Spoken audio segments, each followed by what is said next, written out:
நீங்கள் பார்த்து கொண்டிருப்பது உங்கள் ஜாஷுவா டிவி. சகல ஜனங்களுக்கும் நற்செய்தி. கிருபையின் வாசல் இது, தெய்வம் தந்த வாசல் இது, மகிமை நிறைந்தது, மகத்துவமானது. கர்த்தருடைய பரிசுத்த நாமத்துக்கு ஸ்தோத்திரம். இந்த புதிய மாதத்தின் காலை வேளையில கூட உங்கள் சமூகத்துக்கு வர கர்த்தர் எனக்கு கிருபை தந்திருக்கிறார். ஜூலை மாதம் காலை 7 மணி இந்த செவ்வாய்க்கிழமையிலும் கர்த்தருடைய வார்த்தை பகிர்ந்து கொள்ளும் முன்பாக ஒரு சின்ன ஜெபம். ஸ்தோத்திர ஆண்டவரே, நன்றி அப்பா, நன்றி அப்பா, நன்றி அப்பா. புதிய மாதத்துக்குள் அரை வருடம் வெற்றிகரமாய் முடித்து இந்த 7வது மாதத்தை காண செய்ததுக்காக நன்றி ஆண்டவரே. இயேசுவே, இந்த நாளுக்குள்ள எல்லா கிருபையும் தந்துருங்கப்பா ஆண்டவரே. இந்த புதிய அரை வருடத்தையும் எங்களுக்கு ஆசீர்வாதமாக்கி தாருங்க தாவே. கடந்த ஜூன் மாதம் எத்தனை துர்ச்செய்தி, எத்தனை இழப்புகள், எத்தனை நஷ்டங்கள், எத்தனை பாடுகள், எத்தனை மரண செய்திகள் ஆண்டவரே. புதிய மாதத்தில் நாங்கள் உம்மை ஆராதிக்க போகிறோம்ப்பா. எங்களுக்கு வாக்குத்தத்த வார்த்தை தாரு ராஜா. நீர் எங்கள் கரத்தை பிடித்து கொள்ளும். இயேசுவின் நாமத்தில் ஜெபிக்கிறோம் சுவாமி, ஆமென். பிள்ளைகள் பாடி ஆராதித்து வாக்குத்தத்த செய்திக்குள் கடந்து போவோம். ஆமென். ஆண்டவராக இயேசு கிறிஸ்துவின் நாமத்தினாலே உங்கள் ஒவ்வொருவருக்கும் உடைய கிருபையின் வாசல் ஊழியத்தின் மூலமாக நாங்கள் உங்களை வாழ்த்துகிறோம், ஆசீர்வதிக்கிறோம். இந்த மாதத்தின் முதல் நாளிலே நம் ஆண்டவருடைய சமூகத்தில் இருப்பது எவ்வளவு பெரிய சந்தோஷம். எல்லாரும் சேர்ந்து நம் கரங்களை தட்டி நாம் உற்சாகமாய் பாடப்போகிறோம். மிகுந்த ஆனந்த சந்தோஷம், என் கர்த்தர் என்னோடு இருப்பதால் நம்முடைய வாழ்க்கையில் ஒரு நாள் குறை இல்லப்பா, நீங்க தான் எங்க மேய்ப்பர் என்று சொல்லி நாம் உற்சாகமாய் கரங்களை தட்டி நாம் பாடுவோம்.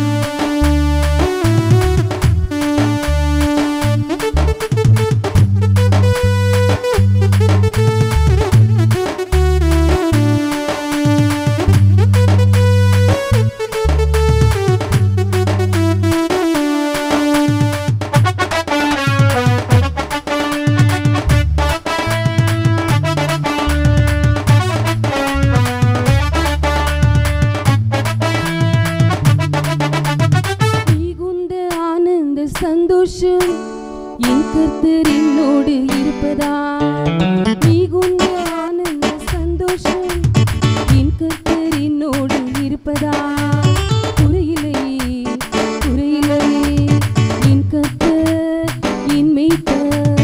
குறையில்லையே, குறையில்லையே, என் கர்த்தர் என் மேய்ப்பர். மிகுந்த ஆனந்த சந்தோஷம், என் கர்த்தர் என்னோடு இருப்பதால்.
மிகுந்த ஆனந்த சந்தோஷம், என் கர்த்தர் என்னோடு இருப்பதால்.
ஸ்தோத்திரம்.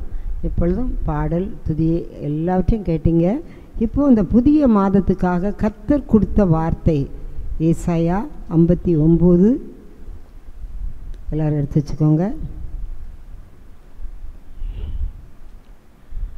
ஏசாயா 59ஆம் அதிகாரம் 19ஆம் வசனத்தின் பின்பகுதி. சத்துரு வெள்ளம் போல் சத்துரு வரும்போது கர்த்தருடைய ஆவியானவர் அவனுக்கு விரோதமாய் கொடி ஏற்றுவார். அல்லேலூயா. இன்னைக்கு வெள்ளம் போல சத்துரு வரும்போது இந்த புதிய மாதத்திலும் நிறைய வருகை நாட்கள் நெருங்க நெருங்க நெருங்க நிறைய கண்ணீர் பாதைகள், நிறைய இந்த ஜூன் மாதத்தில் வீட்டை இழந்தவங்க கோடி, தண்ணி, சாப்பாடு, வேலை, பிள்ளைகள் படிப்பு எல்லாம் இழந்து நிற்கவங்க அதிகம். அதனால தான் ஆவியான கொடுத்தார். ஏசாயா 59 பின்பகுதியை நீ பார் என்று சொல்லி. வெள்ளம் போல சத்துரு எப்போ வெள்ளம் வருதுன்னு தெரியாது. இன்றைக்கி பார்த்திங்கன்னா ஜூன் மாத கடைசியில் இமாச்சல பிரதேசத்தில் மேக வெடிப்புனால் பல சென்டிமீட்டர் மழை பெய்து நிறைய அழிவு, நிலச்சரிவு, ஜனங்களை வெள்ளம் அடிச்சுட்டு போயிடுச்சு. அதே போல் இந்த ஜூன் மாதத்தில் அஸ்ஸாம், பாம்பே நிறைய பகுதியில் வெள்ளம் இயற்கை அழிவு. ஆவியானவர் சொல்கிறார், ஜூலை மாதத்தில் சத்துரு வெள்ளம் போல சத்துரு வரும்போது ஆவியானவர் கொடியேற்றுவார். அல்லேலூயா. நமக்குள் இருக்கிற பரிசுத்த ஆவியானவர் கொடியேற்றுவார்னா, ஒரு கொடியை நம்ம எதுக்கு ஏற்றுவோம்? இன்றைக்கி அரசியல் தலைவர்களோ எதுக்கு ஆனாலும் கொடி ஏற்றுவோம். சிலுவை கொடி ஏற்றுக்கிறது எல்லாம் அந்த வெற்றியில் தான் நம்ம கொடியேற்றுவோம். அதே போல் இந்த ஜூலை மாதம் 7ன்னு சொன்னாலே 7 விதமான நன்மைகள், ஆசீர்வாதங்கள் இந்த வருஷத்தில் பரிவு. நம்ம எல்லா ஜூலை மாதத்துக்கும் கர்த்தர் கொடுக்கிறது பூரணம், பரிபூரணம், சம்பூரணம். 7 வார்த்தையில் 7 நாட்கள் 7 வார்த்தை கர்த்தர் பேசினார். இப்படி பார்க்கும்போது இந்த மாதத்தில் சத்துரு வெள்ளம் போல வரும்போது நமக்கு ஆவியானவர் கொடியேற்றுவார்.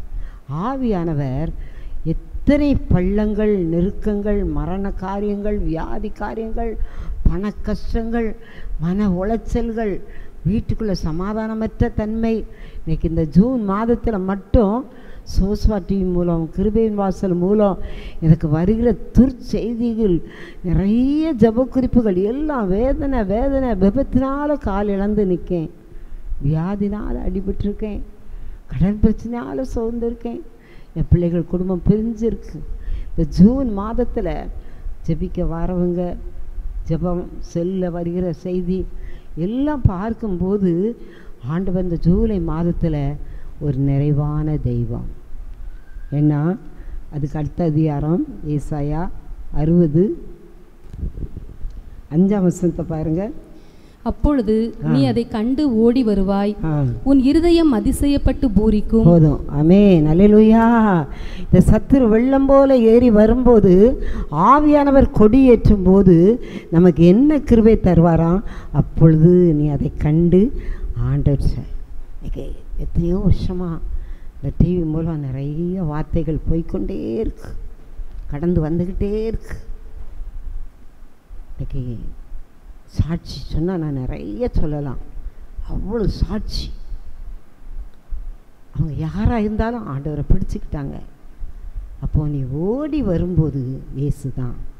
எத்தனை வழிபாடுகள் இருந்தாலும் இந்த ஜூலை மாதத்தில் காலை வேளையில் கர்த்தர் உன்னை அழைக்கிறார்.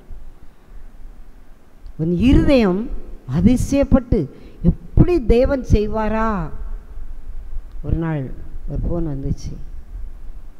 சோஸ்வா டிவியில் ஒரு நம்பர் பார்த்து ஒருத்தர் திருநெல்வேலி பக்கம் வந்து, அம்மா எனக்கு இதில் ஜெப உதவின்னு போட்டிருக்கு, உங்கள் நம்பரை பார்த்தேன், என்னையா அப்படின்னு கேட்கும்போது, எனக்கு சுகர்னால் காலை எடுத்துட்டாங்க, நான் எல்லாம் கூலி வேலைக்கு போயிட்டு இருந்தேன், என் பிள்ளைகளெல்லாம் வளர்த்து கல்யாணம் முடிச்சாச்சு, எல்லோரும் ஒவ்வொரு பக்கம் இருக்காங்க, என் மனைவிக்கு கண் பார்வை தெரியாது, அவங்க கூட இப்போ இந்த செய்தியை கேட்டுக்கிட்டு இருப்பாங்க, சோஸ்வா டிவி பார்த்துக்கிட்டு இருக்காங்க. என் மனைவிக்கு கண் பார்வை இல்லை, பீடி சுற்றுதா, எனக்கு வேலைக்கு போக முடியல, எனக்கு ஒரு ஆசை, என் காலை மாட்டணும், மாட்டி நான் மறுபடியும் வேலைக்கு போகணும். நானும் ஜெபம் பண்ணிக்கிட்டு இருக்கேன். அது சுத்தமானால் உதவி செய்யும்போது கர்த்தர் இறங்கி உதவி செய்வார் என்று விசுவாசிக்கிறேன். இப்படி கஷ்டப்பட்டவங்களும் ஃபோன் பண்ணுதாங்க, நிறைய பாதிக்கப்பட்டிருக்காங்க. ஆனால் கர்த்தர் சொல்லுகிறார், நீ அதை கண்டு ஓடி வருவாய். ஆண்டு நிச்சயமாக இந்த செய்தி வார்த்தைகள் ஒன்று கூட வீணாக போகிறதில்லை. நீங்கள் பார்த்தீங்கன்னா காலையில் இருந்து இரவு வர ராத்திரியும் கூட நிறைய தேவ ஊழியர்கள் செய்தி வார்த்தைகள் டிவியில் வந்துக்கிட்டே இருக்குது. நான் கூட சில நேரம் இருந்து பார்ப்பேன், தம்பி இது எங்கேருந்து இதெல்லாம் போடுறான்னு சொல்லி. ஒரு பாட்டு, ஒரு நாடகம், ஒரு டான்ஸு, அது மத்தியிலையும் தெய்வ பிள்ளைகளுடைய வார்த்தைகள். இது ஏன் சொல்லேன்னு சொன்னால், இந்த கடைசி நாட்களில் இந்த வார்த்தை உங்களை குணமாக்கும். வார்த்தை கடந்து வரும்போது, அன்றைக்கு பேதுரு வார்த்தை கடந்து வரும்போதே 3000 பேர்கள் அபிஷேகம் பண்ணப்பட்டாங்க. அதே போல் இந்த வார்த்தை இரவும் பகலும் உங்களை வந்து அடையும் போது இது நீங்கள் அலட்சியம் பண்ணக்கூடாது. அதை மறுபடி அந்த வார்த்தையை நீங்கள் சொல்லி சொல்லி ஜெபம் பண்ணணும். ஜெபிக்கும்போது தான் நீங்கள் அதிசயங்களை காண முடியும், அற்புதங்களை காண முடியும். ஏன்னா ஒவ்வொரு தேசத்துலேயும் நடக்கிற காரியங்கள், இந்த ஜூன் மாதத்தில் எத்தனை பேர் 270 மேலே விமான விபத்து, அது பெரிய கட்டடத்தில் பிள்ளைகள் படிக்கிற, டாக்டர் படிக்கிற பிள்ளைகள் விழுந்து அதில் எவ்வளோ பேர் மரணம். திருச்செய்திலாம் கேட்கும்போது இந்த ஜூலை மாதத்துக்காக அதிகமாக ஜெபிக்கும்போது ஆண்டு கொடுத்த வார்த்தை பாருங்கள், எரேமியா 17:4. ஏன்னா இன்னைக்கு மனிதர்கள் எவ்வளோ சத்தியத்தை கேட்டாலும்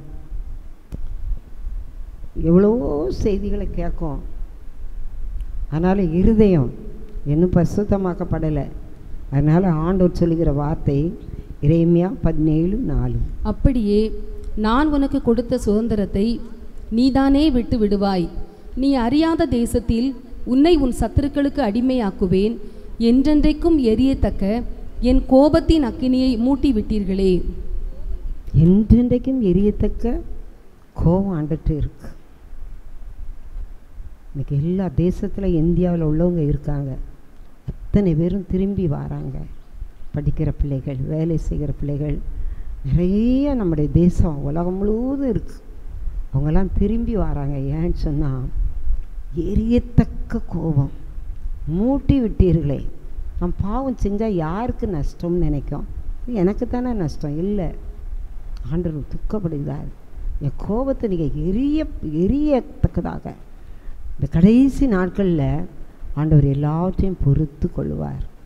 ஆனால் ஆதி நாட்கள், நீங்கள் ஆதிகாமத்திலலாம் பார்த்தீங்கன்னா சோதோம் குமார் அழிக்கப்பட்டது பாவத்தினால தான். நோவா நாட்களில் வந்த வெள்ளம் ஜனங்களுடைய பாவத்தினால தான். இன்றைக்கும் அந்த கடைசி நாட்களில் அன்றைக்கு ஆண்டவர் இனி நாம் பூமியை அழிப்பதில்லைன்னு சொன்னார். ஆனால் வருகை நெருங்க நெருங்க யுத்தங்களின் செய்திகள் கேட்கும்போது ஆண்டவர் இருதயத்தில் தாங்க முடியாத வேதனைகள், அவருடைய கோபம் பற்றி எரிகிறது. வெள்ளிக்கிழமை நாங்கள் ஜெபம் பண்ணும்போது ஆண்டவர் ஆபத்து கிட்டி வருகிறது, சங்கீதம் 22 சொன்னார்.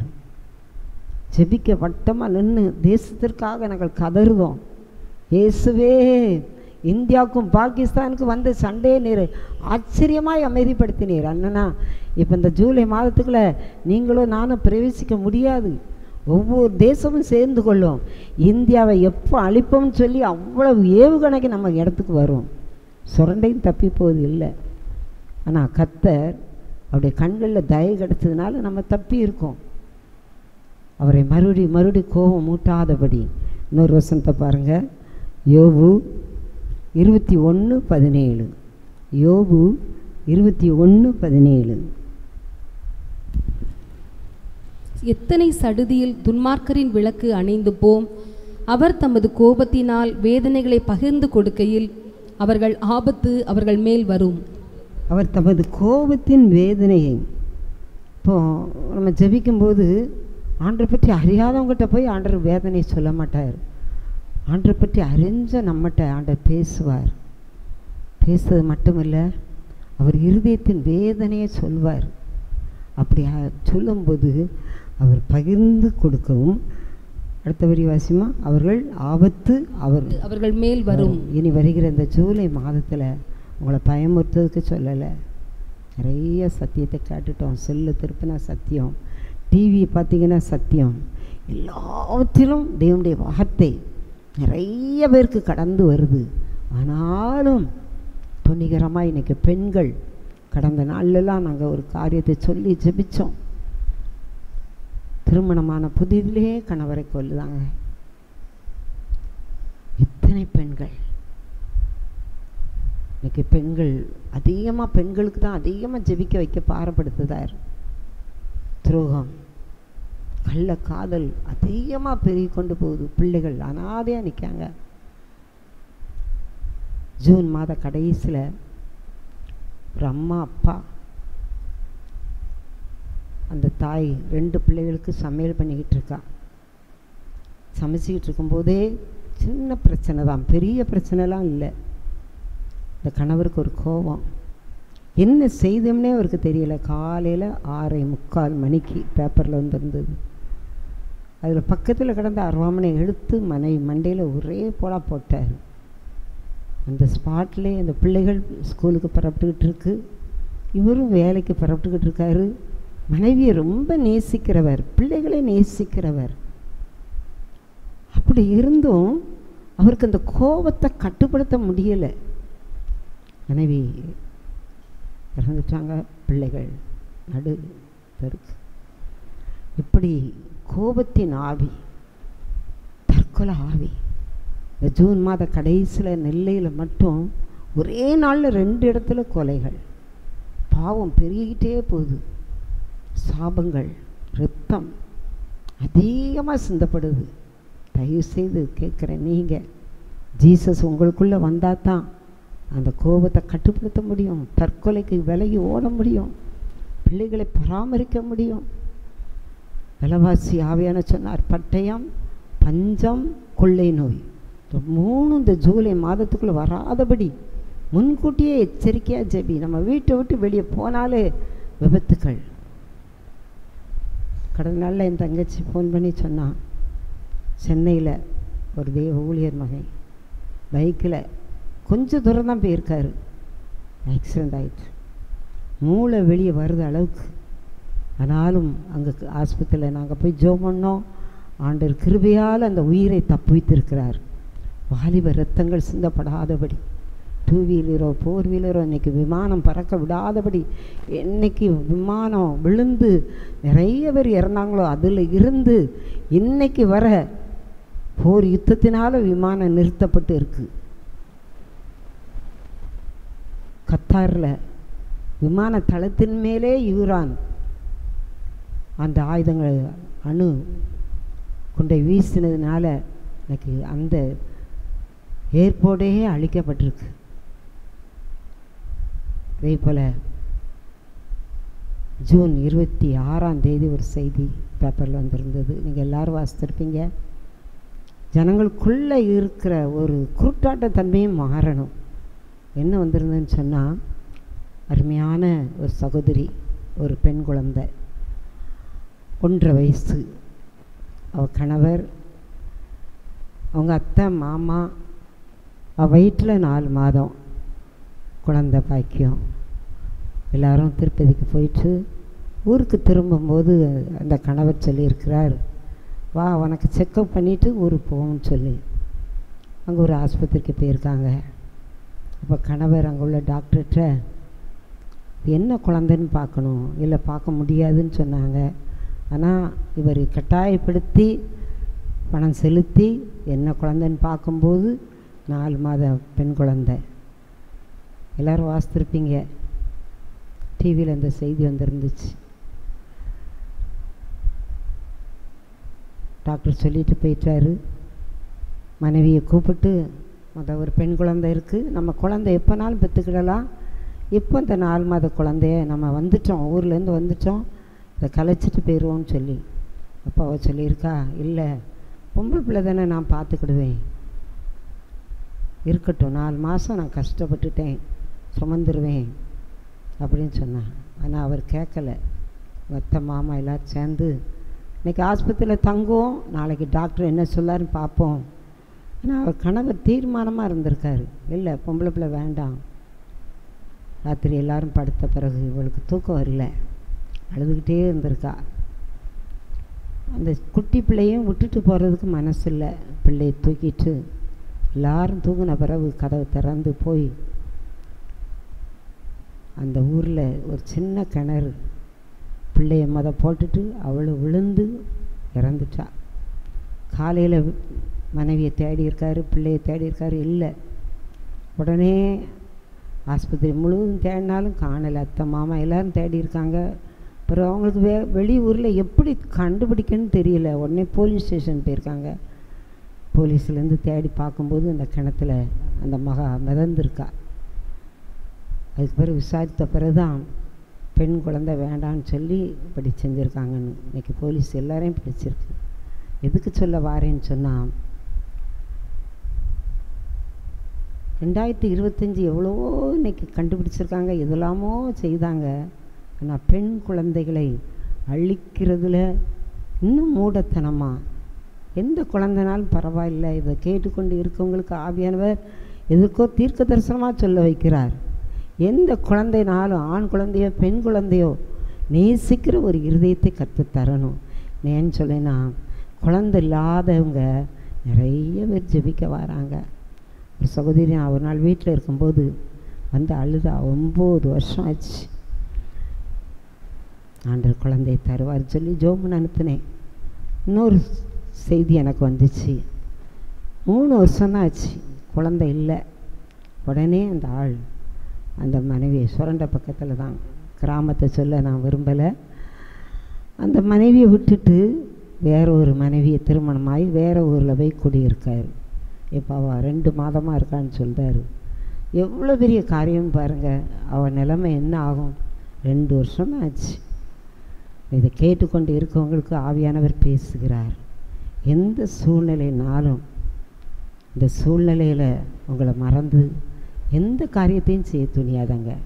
இந்த ஜூலை மாதத்துக்காக நம்ம ஜெபிக்க போகிறோம். எல்லாரும் அப்படியே நீங்கள் எந்த இடத்துல இருந்தாலும் கண்ணை மூடி, சோத்திரம் ஆண்டவரே, சோத்திரம் ஆண்டவரே, நீ கொடுத்த வசனத்துக்காய், வாக்கு தத்தத்திற்காக சோத்திரம் ஆண்டவரே. வெள்ளம் போல சத்துரு வருவார். இந்த மாதமும் ஆவியானவர் கொடியேற்றுவார். நீ அதை கண்டு ஆண்டவர்கிட்ட ஓடி வருவாய். உன் இருதயம் அதிசயப்பட்டு பூரிக்கும் என்று கர்த்தர் சொல்லுகிறார். ஆமேன் ஜீசஸ், தேங்க்யூ ஃபாதர். நிறைய பேர் இந்த சத்தியத்தை கேட்காங்கப்பா, வெளிநாட்டிலையும் ஆண்டவரே, எங்களுடைய பகுதியிலையும். இந்த சோஸ்வா டிவி எங்கெல்லாம் போகுதோ அங்கெல்லாம் இந்த வார்த்தை கேட்கப்படுகிறது ராஜா. அவர்களுக்குள்ளே இந்த வார்த்தை கிரியை செய்யட்டும் ஆண்டவரே. இயேசுவே, இப்பொழுது எந்த சூழ்நிலை இருந்தாலும் இந்த மாதத்தின் தேவைகள் அவர்களுக்கு சந்திக்கப்படட்டும் ஆண்டவரே. வீணான வியாதிகள் தொடாதபடி காத்துக்கொள்ளும் ஆண்டவரே. எஸ், அவங்க கண்ணீர் துடைக்கப்படட்டும். இதிலெல்லாம் அன்பை இழந்து நிற்காங்களோப்பா, அவங்க அன்பு அவங்களுக்கு கிடைக்கட்டும் ஆண்டவரே. இந்த மாதத்தில் வேலை இல்லாதவங்க நிறைய பேர் இருக்காங்கப்பா ஆண்டவரை. படித்து முடித்து வேலை இல்லாத பிள்ளைகளுக்கு வேலை கிடைக்கட்டும் ஆண்டவரே. என்ன படிப்பு படிக்கலாம்னு சொல்லி ஜூலை மாதத்தில் நிறைய காலேஜ் திறக்கப்படுதுப்பா. அந்த பிள்ளைகளுக்கெல்லாம் ஃபீஸ் கட்ட பணம் இல்லாமல் நிறைய பிள்ளைகள் இருக்காங்கப்பா. அந்த ஃபீஸ் கட்ட பணத்தை நீ சந்திக்க போகிறதுக்காக சோத்திரம். It is called Jesus trinity power. Amen Jesus. இயேசுவின் நாமத்தினாலே ஜெபிக்கிறேன். இந்த ஏழை கூப்பிட்டான், கர்த்தர் கேட்டு எல்லா இடுக்கண்களுக்கும் நீங்களாக்கி ரட்சித்தார். சோசோ டிவிக்காக ஜெபிப்போம். தம்பி தமிழரசனுக்காக இரவும் பகலும் ஓடிக்கொண்டு இருக்குப்பா. எசப்பா, இது கோடி கோடி ஜனங்களுக்கு ஆசீர்வாதமாக இருக்குப்பா ஆண்டவரே. கிருபை வாசலும் தம்பி இணைந்து ஆகஸ்ட் 15 ஒரு நிகழ்ச்சி ஆண்டவரே நடத்த போகிறோம்ப்பா. நீங்கள் நடத்தி தாங்கப்பா. ஆமேன் ஃபாதர், தேங்க்யூ ஃபாதர். ரிபாலா ஷன தூரவா கனவா ஆண்டவரே, ஆசீர்வதிங்கப்பா. தாய் தோப்பன் பாட்டி கூட பிறந்த சகோதர பிள்ளைகள் எல்லாரையும் ஆசீர்வதியும். கிருபை வாசல் மூலம் செவ்வாய் வெள்ளி நடக்கிற ஊழியங்களை ஆசீர்வதியும். இதுக்கு கொடுக்குற உழைக்கிற ஜெபிக்கிற ஒவ்வொருவரையும் ஆசீர்வதியும். அதுபோல் இயற்கைக்காக ஜெபிக்கிறோம். இன்னும் எங்களுக்கு வறட்சி போகலப்பா. தென்மேற்கு பருவ காற்றினால் வருகிற மழைகள் எங்கள் பகுதியினும் வந்து அடையலப்பா. நல்ல செழிப்பான மழையை இந்த ஜூலை மாதத்தில் தந்ததுக்காக ஸ்தோத்திரம். துதி கனம் மகிமை இயேசுக்கே. இயேசுவின் நாமத்தில் ஜெபிக்கிறோம் சுவாமி. ஆமென். God bless you. கர்த்தர் உங்களை ஆசீர்வதிப்பார். ஆமென். ஹல்லேலூயா.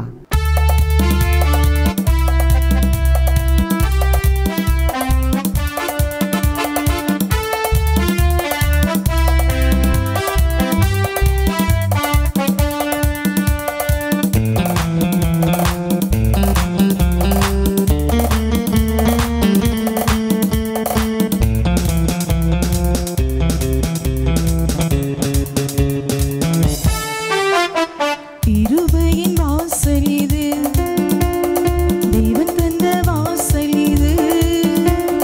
கிருபையின் வாசல் இது, தேவன் தந்த வாசல் இது. மகிமை நிறைந்தது, மகத்துவமானது. மகிமை நிறைந்தது, இது மகத்துவமானது. கிருபையின் வாசல் இது, தேவன் தந்த வாசல் இது. மகிமை நிறைந்தது, மகத்துவமானது. மகிமை நிறைந்தது, மகத்துவமானது.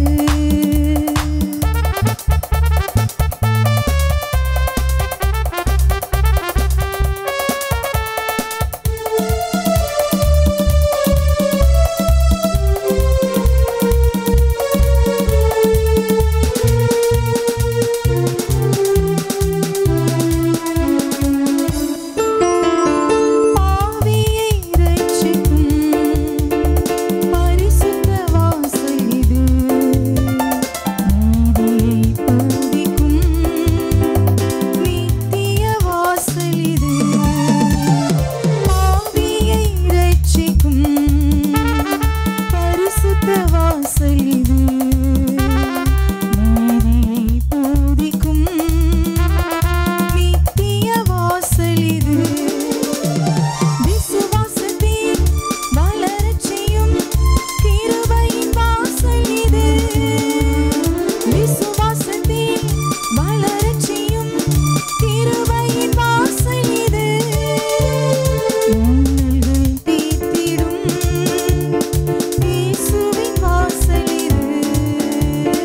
இன்னல்கள் தீர்த்திடும் இயேசுவின் வாசல் இது. கிருபையின் வாசல் இது, தேவன் தந்த வாசல் இது. மகிமை நிறைந்தது, மகத்துவமானது. மகிமை நிறைந்தது, மகத்துவமானது.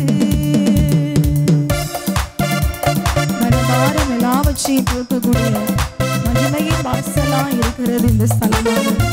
சமாதானத்தை தருகிறது, மறுரூபத்தை அடைய செய்கிறது. கர்த்தரே தெய்வம் என்று நம்ம எல்லாரையும் அறிக்கையிட வைக்கிறது.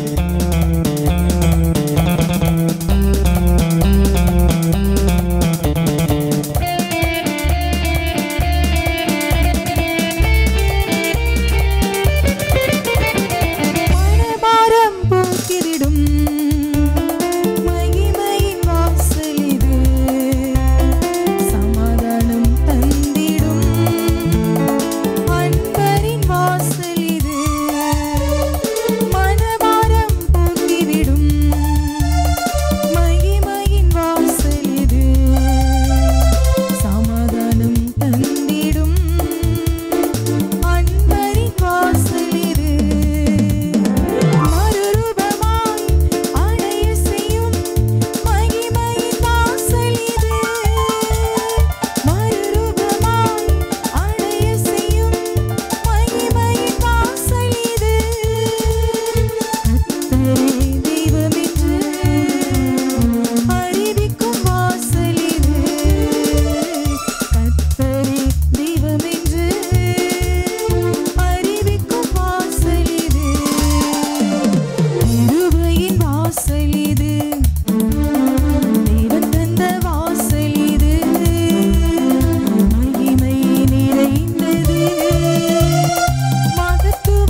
நிறைந்தது மகத்துவமானது.